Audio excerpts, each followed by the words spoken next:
And good afternoon for the official start of our World Oregon webinar today. Thank you for your patience. We had a Zoom glitch, which we fixed, so apologize it's starting just a minute or two after noon.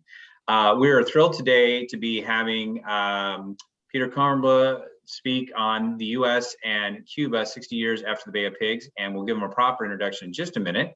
And want to first just thank you for joining, for supporting World Oregon. This webinar is made possible through the support of World Oregon sponsors and donors. And if you're not a World Oregon member, encourage you to sign up today.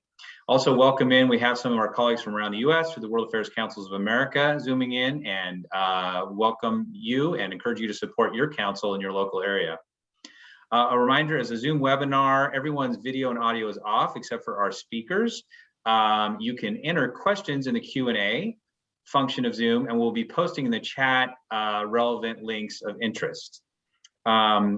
Notably is that our next big event coming up for World Oregon at the end of the month is our annual fundraiser, World Quest, a great chance to hear stories about what we're up to and support World Oregon's mission. So we'll post that link where you can RSVP later.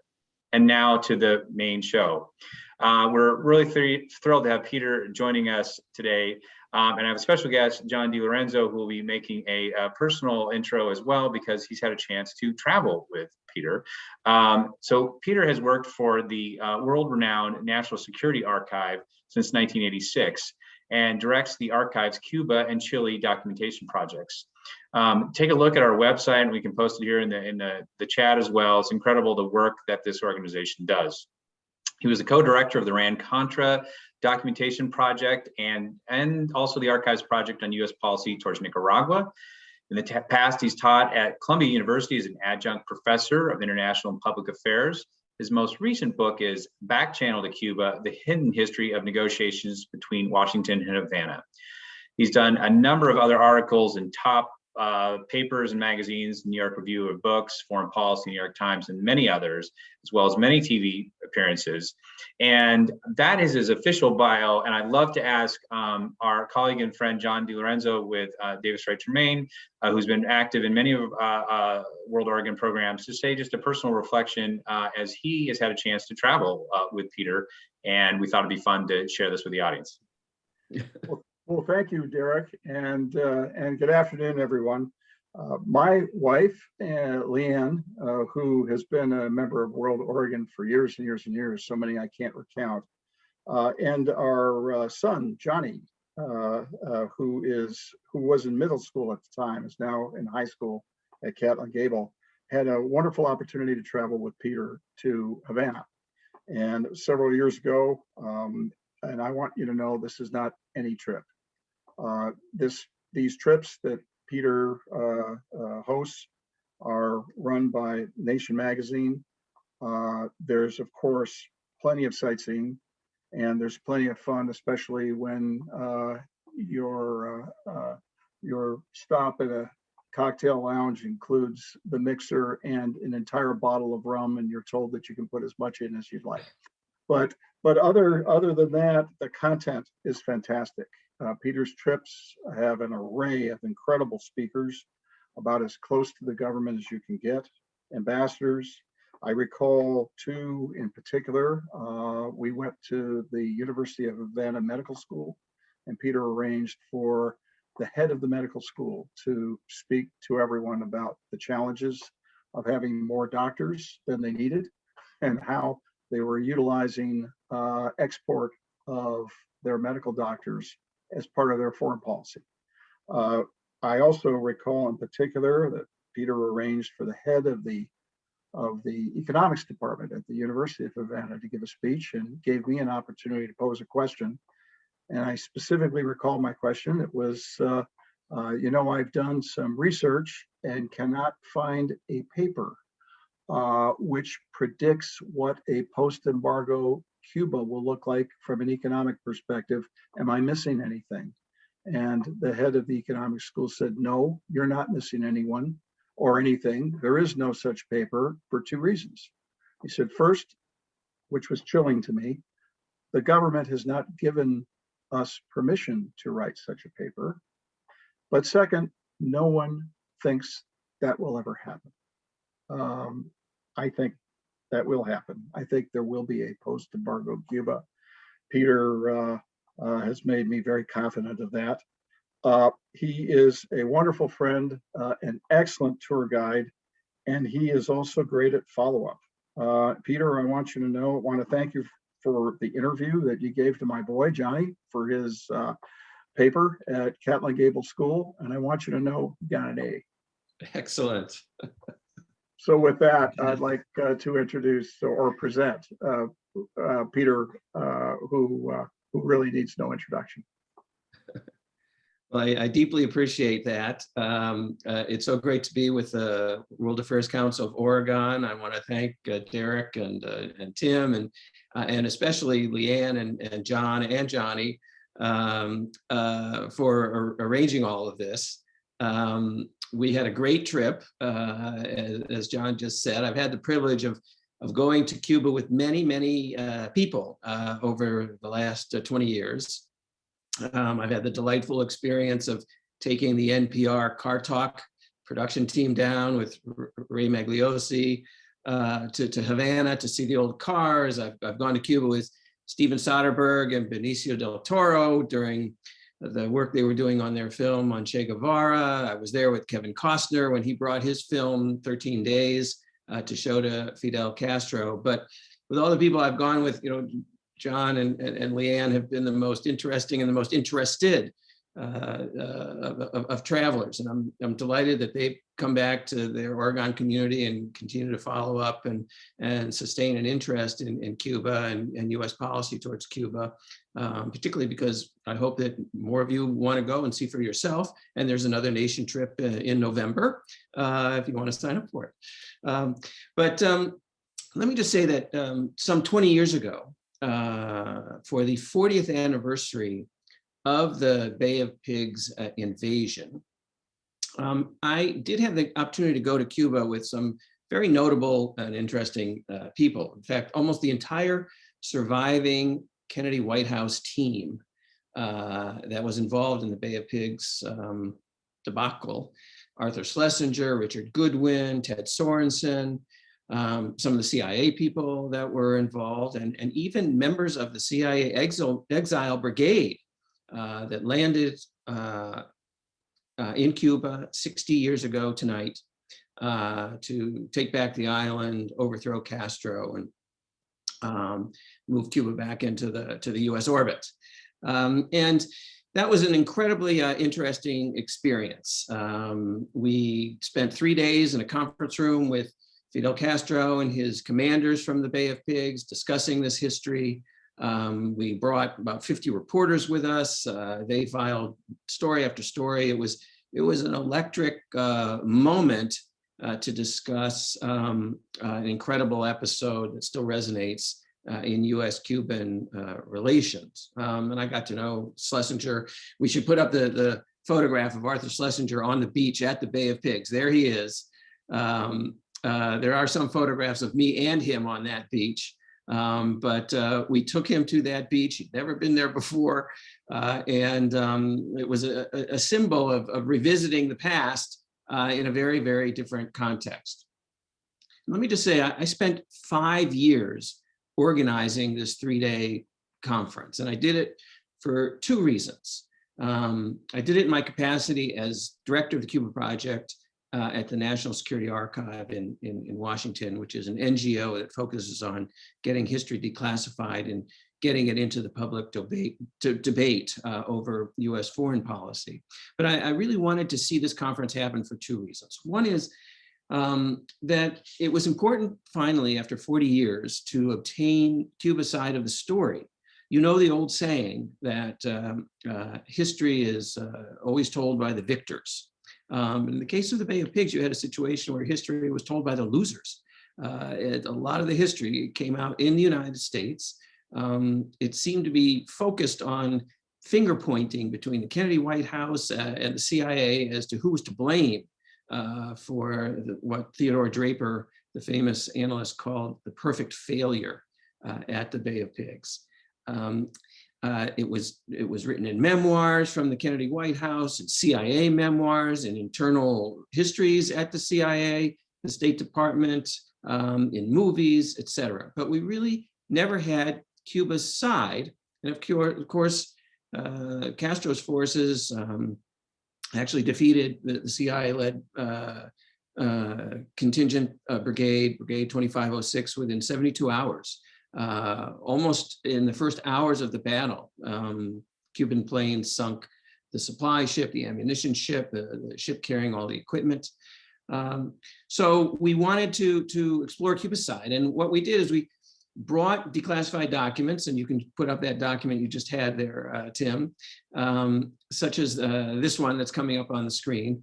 We brought almost 1,000 pages of US declassified documents. And this is another reason why the history basically been weighted towards the US side, because the United States over the years and under pressure from my office, the government had released documents on the Bay of Pigs, but of course we didn't have Cuban documents. And what we wanted to do is use US documents to leverage the release of Cuban documents. And I spent several years working with the Cubans to gently say, if you want your side of the story to be known, you have to bring these documents to the conference and let us show them to the reporters who are there.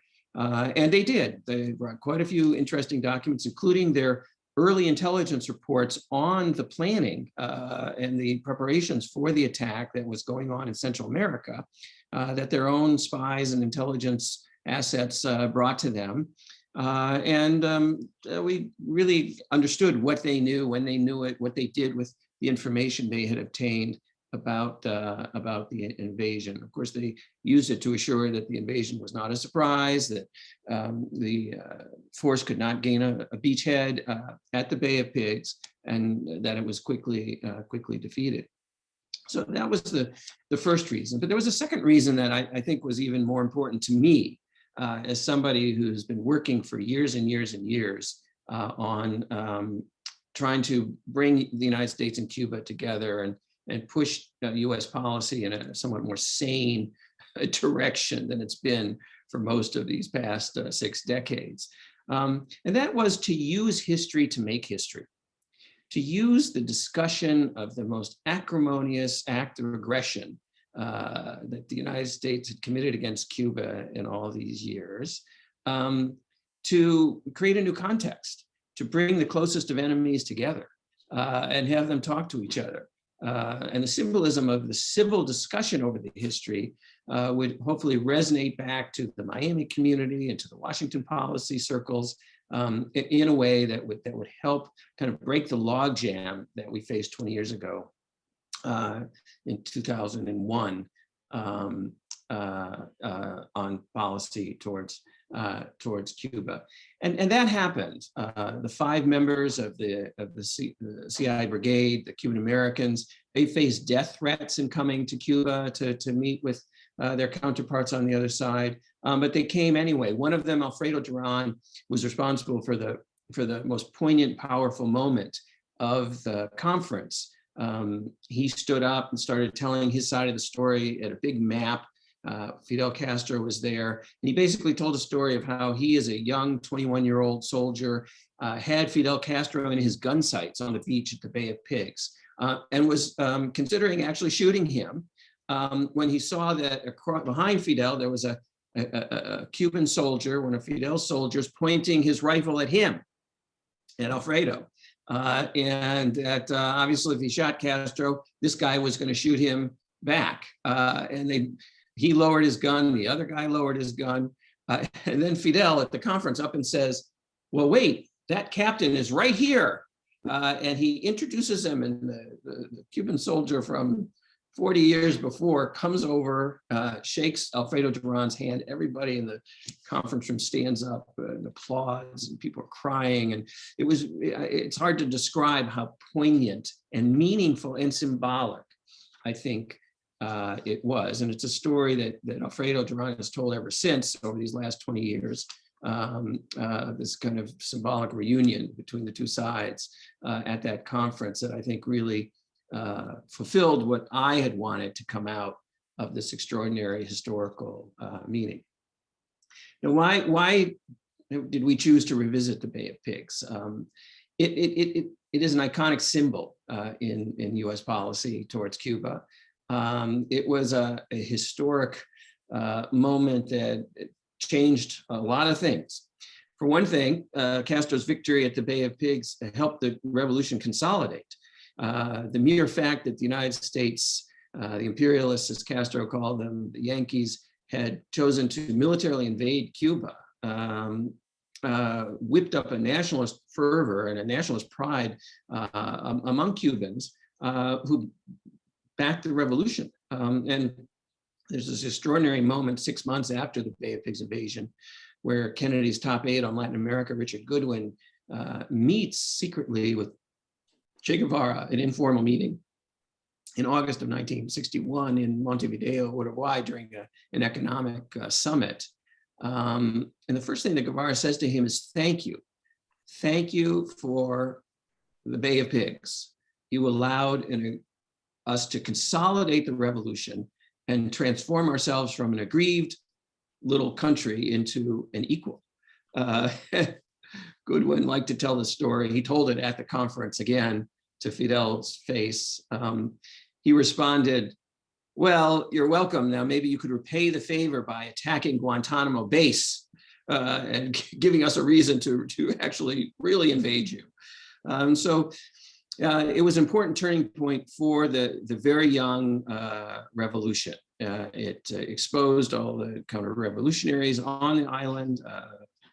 It whipped up a nationalist support for the revolution, and it let Castro go forward with the kind of radicalization of the revolution that he wanted to take. In the United States, it led to a number of really very bad policy decisions. For one thing, John Kennedy and his brother Robert were so angry at the loss that they promptly authorized a new set of major covert foreign policies that Robert Kennedy, who was Attorney General, was actually put in charge of. If you can imagine the Attorney General of the United States doubling as a covert operations chief, that's what we had in 1962 when 1962 when Operation Mongoose was going. There was a series of assassination attempts. Kennedy imposed the embargo soon thereafter. These efforts at continuing intervention led directly to the Cuban Missile Crisis, the most dangerous moment the world has faced in recent history. So it is a very, very important historical issue, and it continues to resonate today. And at the time, Kennedy was quite chastened, and he went before the press. Some of you might be old enough to remember this. On I believe it was April 22nd of 1961, he held a press conference. He didn't quite mention the CIA, but he basically admitted that the United States was behind all of this. He famously said that victory has 1,000 children, but defeat is an orphan, and I'm the one responsible for this. But he also said something that I think is worth considering today, and let me just read you what he said. He told the press that, quote, a wise man once said, an error doesn't become a mistake until you refuse to correct it. And he said there were sobering lessons for us all to learn. And that continues to be the case. And I would submit to you that none of our presidents since Kennedy have actually learned those lessons, with the exception, I would argue, of Barack Obama. Obama decided that 50 years of continued errors on Cuba policy and the failure of that policy to advance U.S. interests, whether it was rolling back the revolution or expanding the freedoms of the Cuban people or U.S. interests in a safer, healthier region, had all failed. And that this had become a mistake after 50 years that he was willing to admit and to try a new tact. And so, as many of you remember, the dramatic moment in December 17th, 2014, Obama went on television at noon, Raul Castro went on television at noon. They both announced that after almost 2 years of back-channel secret talks between the two countries, they were now agreeing to formally reestablish diplomatic relations and work towards normalized economic relations. This was an extraordinary moment. Obama followed up by actually going to Cuba to try and consolidate kind of the changes in US policy and the commitment to peaceful coexistence. I had the great honor of representing the Nation magazine in the White House press corps that went with Obama on that historic trip 5 years ago in March of 2016. And it was an electrifying moment. He gave a speech before 500 Cuban luminaries with Raul Castro and the entire Communist Party Politburo sitting in the balcony of the National Theater, in which he was very clear. The United States had committed mistakes in the past, but it was time to put the past behind us and move forward towards a new relationship and a new reality. He specifically said to the Cubans that the United States was going to put its policy of aggression in the past. And you had 2 years, basically, the last 2 years of the Obama administration, in which this policy of what's called, the political scientists call positive engagement, actually played out to the extraordinary and dramatic and very quick benefits of both US interests in the region and the interests of the Cuban people. Obama did two incredibly important things. One is he lifted all the restrictions on remittances from Cuban Americans to their families. Started to flow. They ended up totaling about $4 billion a year, and they were basically an informal source of credit for small entrepreneurship investment in building businesses in the Cuban economy. Obama also loosened significantly the restrictions under the embargo on you and I traveling to Cuba. He allowed us to designate ourselves as people-to-people ambassadors and simply go. And that's how John and Leanne and Johnny Jr. And the other groups from the Nation magazine went. Hundreds of thousands of people went. Travel from Cuba went from something like 80,000 people from the United States a year before Obama changed the regulations to close to 1 million a year, because he allowed cruise ships for the first time to start to port in the Havana area and other ports of Cuba, and those ships carried up to 800,000 people a year, and Cuban Americans. Obama authorized commercial travel again, commercial airline travel, so it became very easy to fly to Cuba, and lots of people went. They brought dollars with them. The tourist sector expanded extraordinarily quickly with the jobs in that sector. Cubans who had those jobs started to become kind of the middle class of Cuba, if you will. They had funds to build businesses, to refurbish their homes.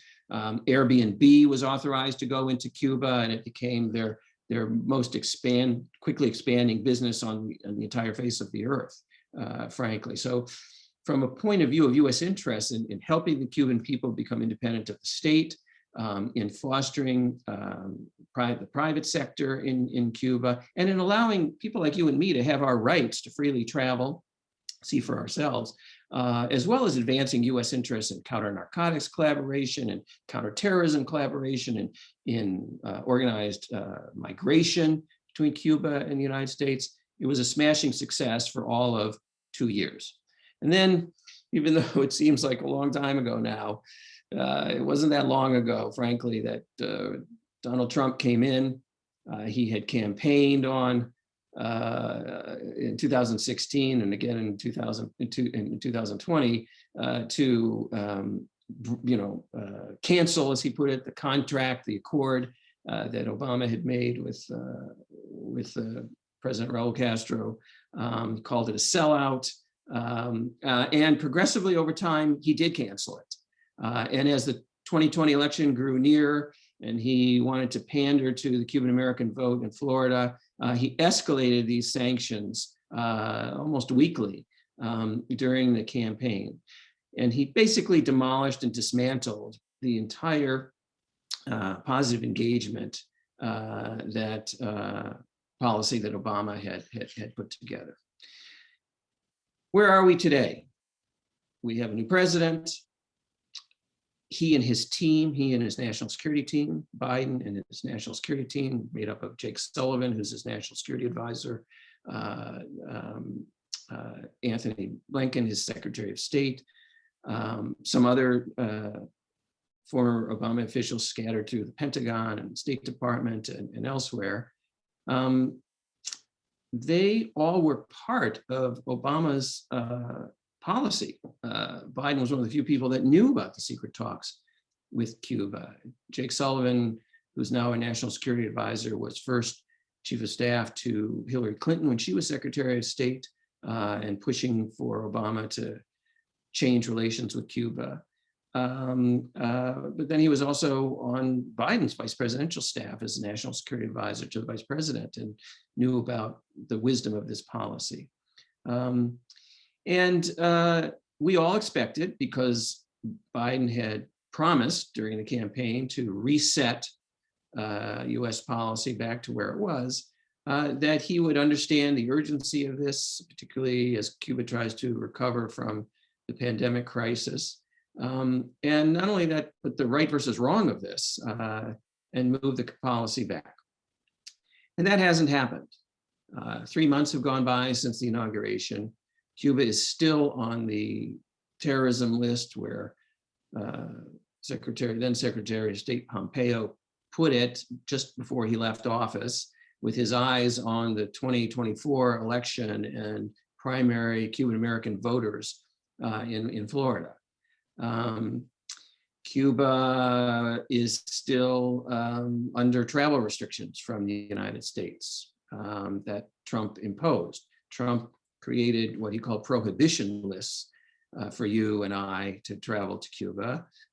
We can't fly to various airports anymore. We're not allowed to stay in Cuban hotels anymore. We can't buy rum cigars and bring it back anymore.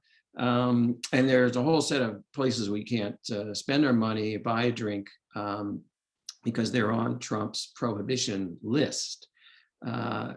The US Embassy, which was reduced to a skeletal staff during the Trump era, is still operating at that skeletal reduced level, which is creating incredible problems for visas for Cubans who want to come to the United States, and for US travelers to have the diplomatic support that they need when they go to Cuba.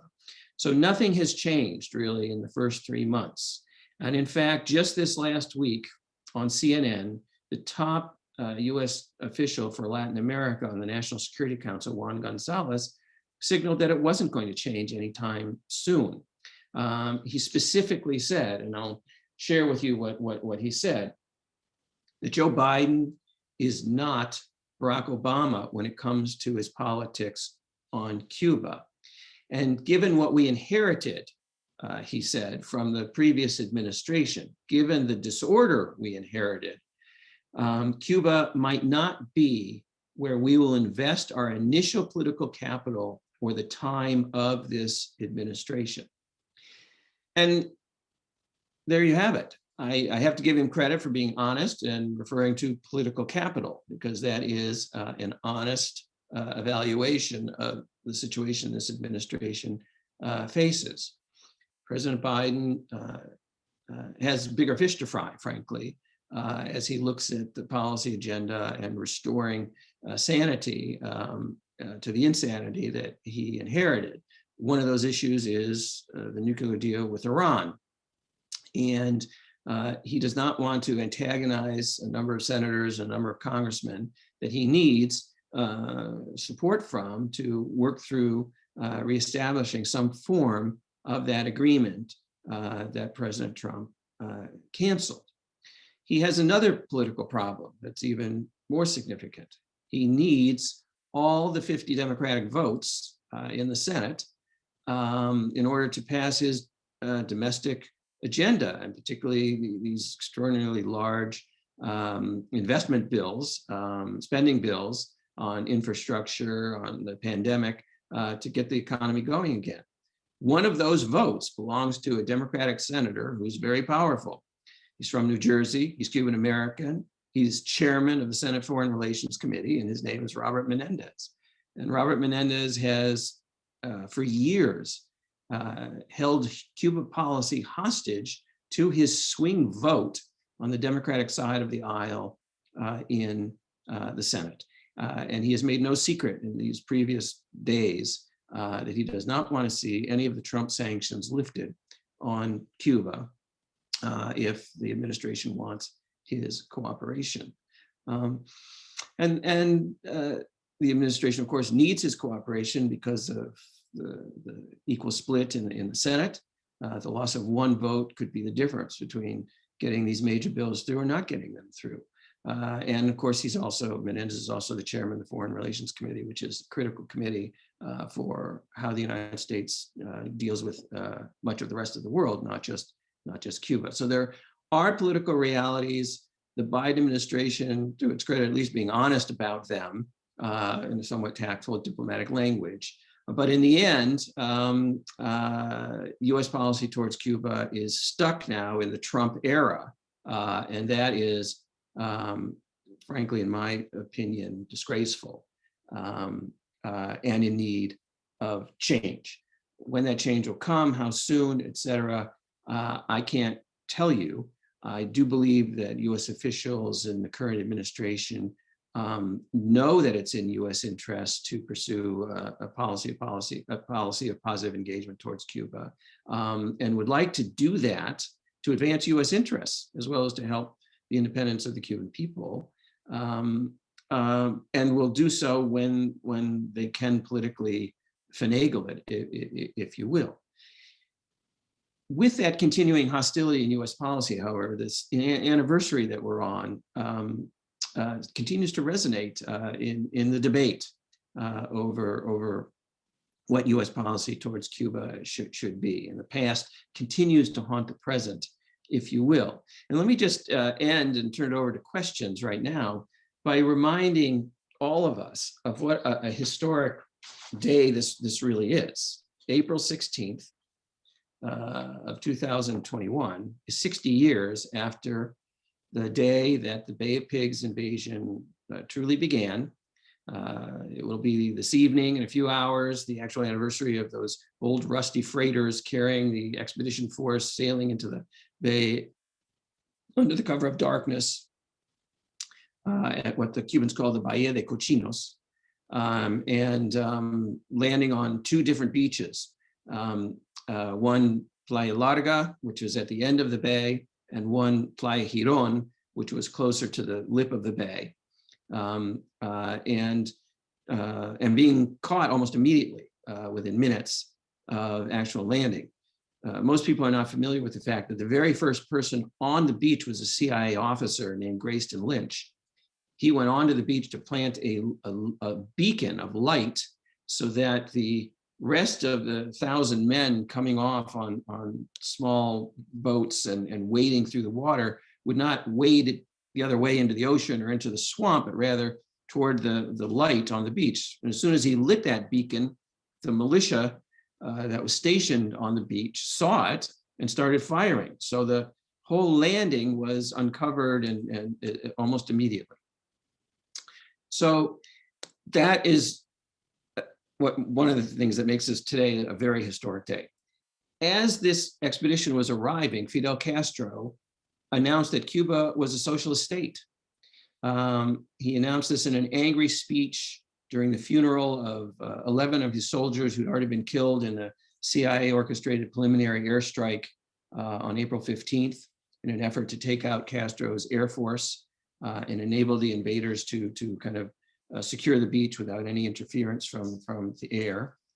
And it became a historic day, the first time he had designated Cuba to be a socialist state and the revolution to have a socialist direction. So that makes today a historic day. And then the third reason why it's a historic day is since it was the date that Castro proclaimed Cuba a socialist revolution, the Communist Party of Cuba has held its every 5-year Congress on the anniversary of the Bay of Pigs, and on that date that Castro declared Cuba a socialist state. And they are holding their 8th Congress this day and this weekend. And it is a historic moment because Raul Castro will step down at age 89 as the leader of the Cuban Communist Party. He's been the first secretary now for many years. He is relinquishing that role. 3 years ago, he gave up the role of president. He maintained the more powerful position as first secretary of the Communist Party, but he is going into retirement as his 90th birthday arrives in June. And we have come to the official end of the Castro era in Cuba. There is a major historic turning point in Cuba that the Cubans face, that the rest of the world is watching. I'll leave you with the question, what will Biden do? What should Biden do with this historic opportunity as Cuba evolves into its post-Castro future? And we can discuss that during question and answer. I'm delighted to see you interested in this issue. It's something you're going to be reading about all weekend and in the days and months to come. So I'm so happy that we can take today, this historic and memorable day, and talk about these issues. Thank you. Thanks a lot, Peter. This is Tim DeRoche, the Director of Programs for World Oregon. Great talk. Boy, I could just listen to you all day.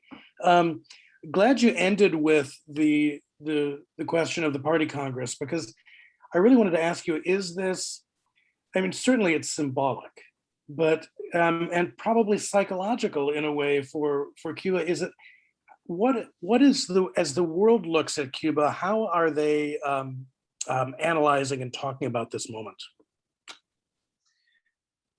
Most of the focus is on the fact that Raul Castro is stepping down, and that 4 other members of the Cuban Politburo who are in their late 80s and 90s, who are members of a group that are known as the históricos, the history ones, if you will, the ones who were part of the original revolution and who ideologically are the most orthodox and conservative, if you will, on the communist side, and are widely viewed as an impediment to Cuba slowly but steadily turning away from the state-centric economic model and moving into a more market-oriented type of economy with a much larger private sector, with taxation, with the state redistributing resources, but not controlling all of them, as a monopoly. So the world is watching to see if, with Raul Castro, the other members of his generation leave the leadership of the Communist Party and leave the party to the next generation, represented by the current president, Miguel Diaz-Canel, who is just 60 years old.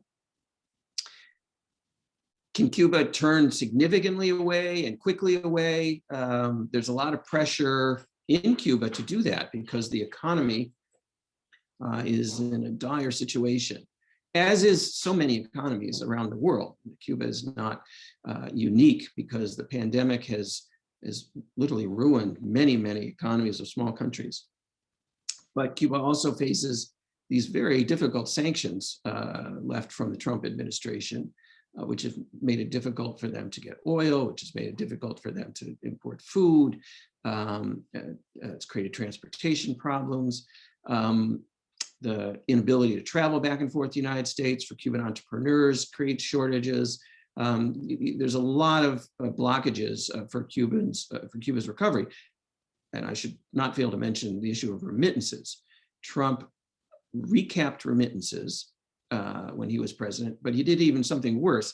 He cut off the US companies that transmitted those remittances to Cuba and left Cuban families in the United States with the only option of actually traveling themselves and bringing the money on their person, basically, to send money to Cuba.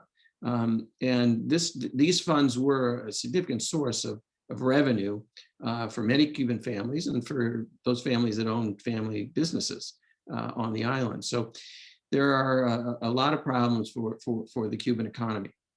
So there's pressure on the Communist Party to announce in bold terms changes to the way they will go forward with the economic policy. Whether that actually happens, we can reconvene on Monday and actually read the tea leaves and interpret the language that has been put out there.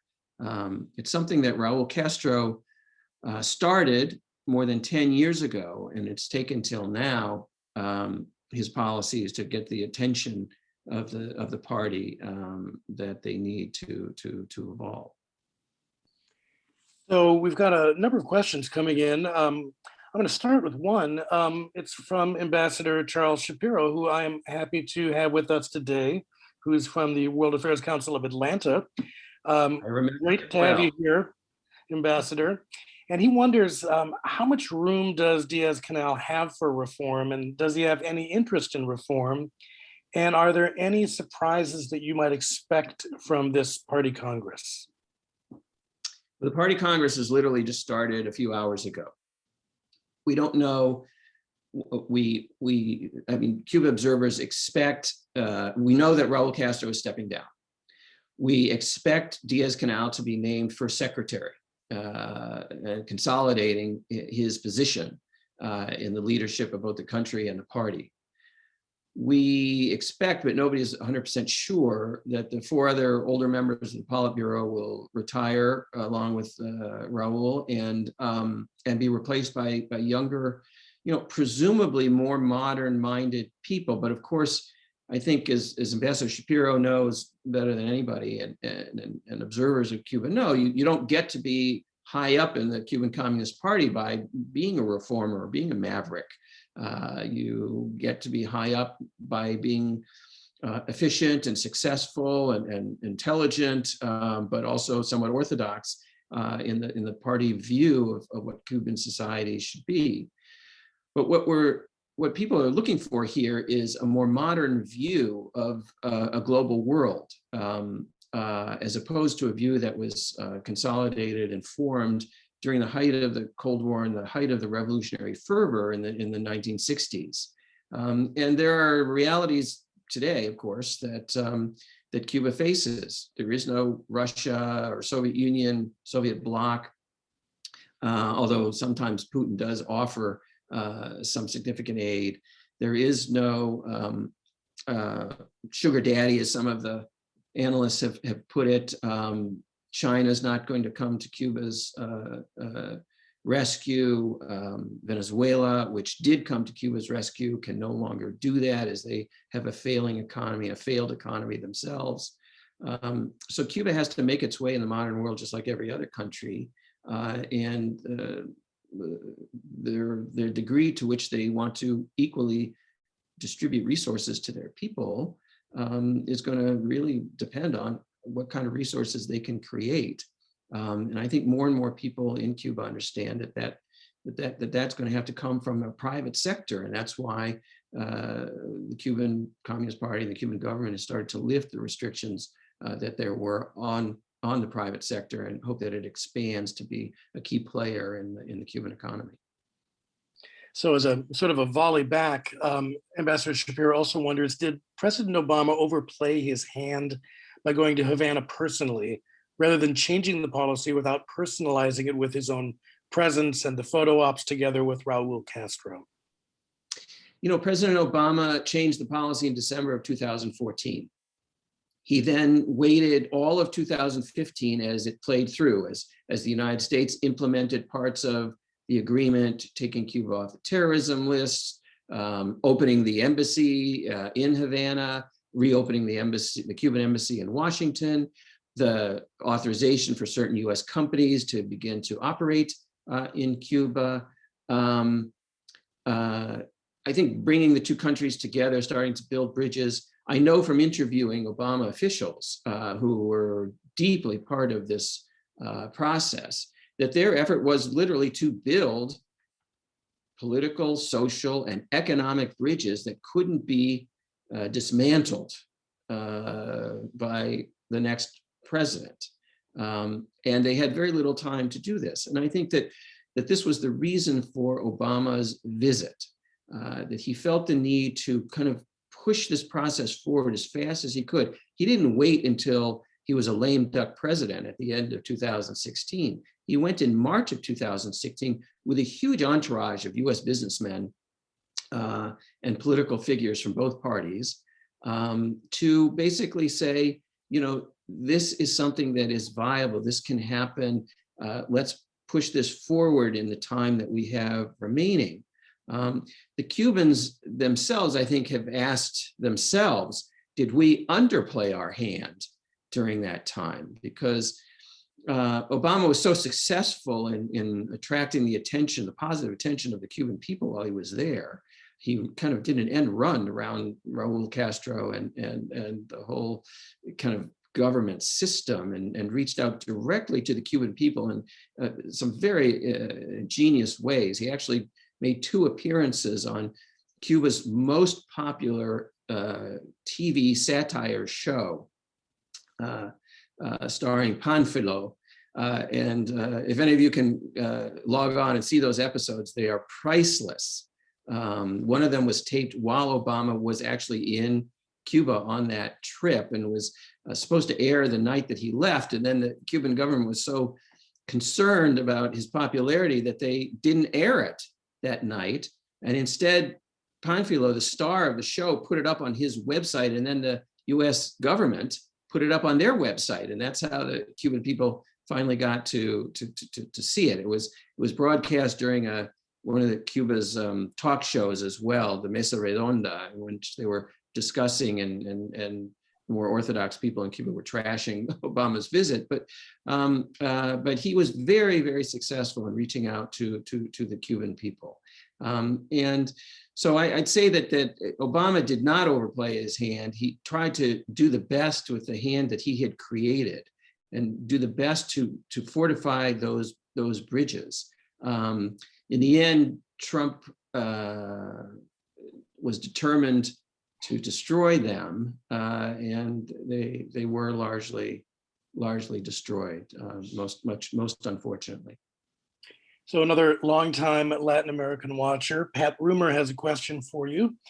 Is there anything that Cuba is doing to help its own population and its connections to the rest of the world? For example, avoiding the US, but working economically and politically with the EU and China, et cetera?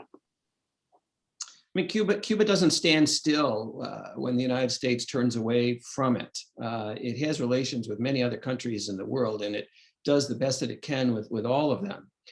It's built rather strong relations with Iran. Putin has visited Cuba. There is strong Cuban-Chinese relations, as China has a presence in many countries in Latin America. At this point, it has in some ways largely replaced the United States as one of the key investors in all of Latin America.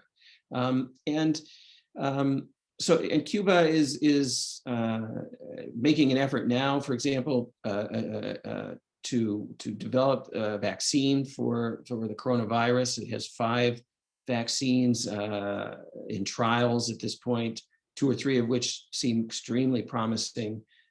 Cuba plans to maximize any success it has in sharing that vaccine with other countries around the world that don't have access to the vaccines that we have in this country.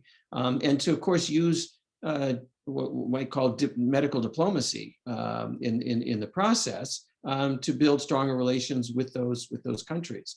It is a country that, for the most part, has normal relations with almost the entire rest of the world, except for the United States. 60 years ago, when the Bay of Pigs took place, the United States policy was to try and isolate Cuba, but over these ensuing 60 years, the policy itself has isolated the United States more than it has Cuba. Having said that, of course, one of the keys to a successful recovery and a quicker recovery for the Cuban economy is a policy of positive engagement from the United States, and particularly lifting restrictions on travel and remittances, which is so critical for the inflow of capital into Cuban economic transactions. So we'd probably be remiss if we didn't bring up the topic of COVID-19. And I'm curious about how Cuba has been navigating that. And Tommy Sue Montgomery, who sends greetings from Canada, has a question. It says, what can you share with us about Cuba's development of COVID vaccines and its ability to produce and distribute any that are approved, and whether its success in this might push the Biden administration to modify its policy? Well, Cuba has obviously invested quite a bit in its medical system. This was, I would say, one of Fidel Castro's, big legacies. Besides being a very long time dictator, he really focused on Cuba developing medical system, vaccines, international medical brigades that would allow Cuba to use its talents and medical prowess and human resources where it didn't have natural resources. And by and large, that was successful for a very small country. And a lot of the world is abuzz at the fact that Cuba has 5 vaccines in process, and 2 or 3 of them appear to be extremely promising. They're in their final trials. There's rather large groups of Cuban on them. There's the Iranians that have been tested on them. Venezuela just, I think yesterday, agreed to a production arrangement with Cuba to start to produce massive quantities of these vaccines if they are deemed successful in the final trial. And I think that Cuba will, I think, get a lot of notoriety and a lot of positive attention if they are able to create these vaccines, vaccinate their own people, and share the vaccines with countries that otherwise don't have the resources to buy from US companies like Pfizer and Moderna, et cetera. Cuba, by and large, has done a good job in comparison to other Latin American countries in trying to contain the virus, in tracking it, and limiting it. Now, there's the fact that Cuba is an island, and that both makes it more dangerous if the virus spreads, but also somewhat easier to close the country off. And Cuba is also a controlled state and doesn't have to face many of the battles, the political battles that you've seen here state by state, with people refusing to cooperate, refusing to wear a mask, refusing to take the vaccine, et cetera. Everybody in Cuba will be vaccinated when there is a vaccine available. People have cooperated with the medical system there, and that has allowed Cuba to somewhat contain the virus, although it is a persistent problem in Cuba, just like it is here and just like it is in so many countries, just at a somewhat reduced level. So many years ago, Michael Moore did a healthcare Olympics where he pitted Canada and the US against Cuba. And if I remember right, Cuba came out really on top. And a question actually from Leanne Luttrell Di Lorenzo is wondering if you can comment on whether Cuba is still exporting its doctors. At the very beginning of the COVID pandemic, Cuba was one of the few countries to send teams of doctors all over the world to virus hotspots. They got a lot of public attention when they sent a team very early on, a year ago this spring, to Italy, where one of the first extraordinary outbreaks took place. I believe they sent international medical brigades to at least 23 other countries throughout Latin America and even in Europe and Asia to help combat the virus. Cuba gained a lot of positive media attention when they allowed a British cruise ship that was drifting around the Caribbean because nobody would allow it to dock with more than 80 people infected with coronavirus on it. Cuba allowed this ship to dock in Cuba and facilitated moving the 2,000 people off of it onto chartered airplanes that flew them back to England. The bus drivers, the technicians, the doctors that were involved in this transfer all then took 2-week quarantines as a result. But it was an extraordinary thing, and people can go on Facebook and see the communications between Cubans and people on the ship after it became known that the ship was going to be docking in Cuba after drifting around with the disease spreading on it for almost more than a week. in the Caribbean. I would say that Donald Trump tried to besmirch, Cuba's international medical brigades, but around the world they are widely seen as extremely helpful, and Cuba has gained a lot of positive international support for them. So we're coming up towards the end of the program, but I wanted to ask one final question. This is coming from Peter and Lee, who went on one of your Cuba trips. Is there anything we can do as citizens to help the US get back to a saner policy? Yes, I mean, first of all, we should demand our rights to free travel to Cuba. That's our rights, and yet we are severely restricted at this point in going. So the very first thing we should be demanding of our senators and congressmen is we want our right to go to Cuba. We want to be able to stay in hotels if we want to stay in hotels. Cuba is the only country in the world where we are not allowed to take a vacation pursuant to congressional law. Nobody knows this, but we are not allowed to take a vacation. None of us can legally go and sit on the beaches with the Germans and the Italians at Veradero and enjoy ourselves. And it just, all the hoops we have to jump through to go are just too many. And Biden should lift those because it's our constitutional right, not because it necessarily helps the Cubans or is a policy towards Cuba. Our business leaders should be pushing for to exercise their rights to have business opportunities in Cuba.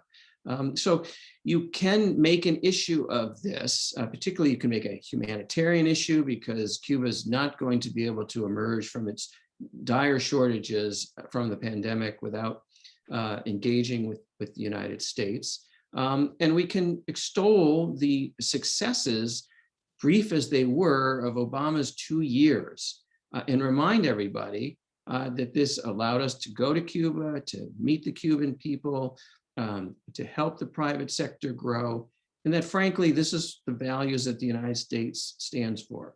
The Bay of Pigs was repudiated because it was not the values that the United States stands for, and that's why it's gone down in history as a dark day. We're in a position now with, I think, a sympathetic set of policymakers to much press this, and we should bring the pressure to bear in our local media, in traveling with our feet, in just continuing to keep the focus and attention on the need to have an enlightened policy of engagement with Cuba. Great, thanks, Peter. Rich conversation, really, really great, thorough answers. Fantastic questions from the audience. I want to bring Derek back to take us out into, if you're in Portland, what is a very, very beautiful day. Hello, everyone, and thanks again for joining us today. It's great to have so many people joining in from around the country and Canada as well. And Peter, we really appreciate your time with us. John and Leanne, thank you for introducing us to him. And really, we appreciate you sharing your expertise with us. Well, I appreciate it, and I hope to come out to Oregon and meet everybody personally and have this discussion again with, hopefully, given John's optimism that things will change for the better and the embargo will be lifted, we can have a more positive conversation than the one we're having now. But I hope to meet you all personally, and so many thanks for joining us today and for taking an interest in Cuba. And I'm just going to post in the chat as you head out. We have just added some new events coming up in May on the environment, national security, and U.S. Sort of national security policy. And again, the end of this month, our fundraiser World Quest. Thanks all for joining us. As Tim said, enjoy this beautiful day. Peter, great to see you virtually, see you one day in person. Stay safe, stay healthy, and we'll see you at the next event. Thank you so much. Bye now.